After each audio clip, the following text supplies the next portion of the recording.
দিয়েছে, কিন্তু ফেসিবাদদের কাছে, জালেমদের কাছে মাথা নত করেন নাই, তিনি শাহাদাত বরণ করেছেন।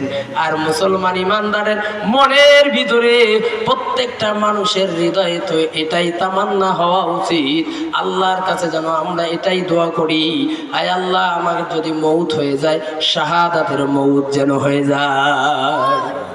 কিয়ামতের ময়দানে একদল মানুষ উঠবে, কতগুলো মানুষের হাত নাই, কারো বা পা নাই, কারো বা চোখ নাই, কারো বা মাথার খুলিটা উড়ে গেছে, এরকম কিছু মানুষ, কারো নারী ভুঁড়ি বাইর হয়ে যাবে, এইরকম একটা দল কিয়ামতের ময়দানে উঠবে।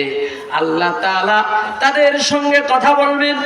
আল্লাহ ডাক দিয়ে বলবে, গোলাম, ও গোলামেরা, তোমরা এই অবস্থায় তার কারণটা কি আমি জানতে চাই।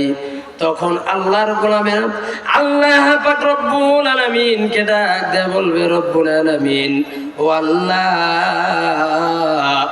আল-ইয়াওমা আকমালতু লাকুম দীনাকুম। আল্লাহু আকবার।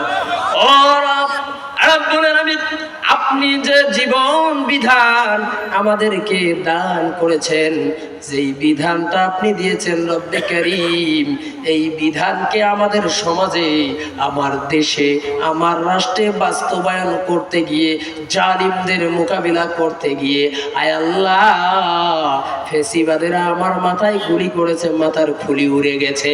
ও রব, জালিমদের সঙ্গে আপনার সৈনিক হয়ে যুদ্ধ করতে গিয়ে রব্বুল আলামিন আমাদের হাত কেটে দিয়েছে, আমাদের পা কেটে দিয়েছে, আমাদের চক্ষু তুলে দিয়েছে। রব্বুল আলামিন, আজকে এই অবস্থায় হাসরের ময়দানে উঠেছি। আল্লাহ তাআলাকে বলবেন, আল্লাহ বলবেন, গোলাম, এই অবস্থায় আজকে এই হাসরের ময়দানে তোমরা উঠেছো, ও গোলাম, তোমরা কি চাও বলো আমার কাছে। তোমাদের যা বলবা, তোমরা যা বলবা, তোমরা যা বলবা, আমি আল্লাহ তাআলা আজকে তাই শুনবো। বলেন সুবহানাল্লাহ। তোমরা যা বলবা আমি তাই শুনবো। কি চাও?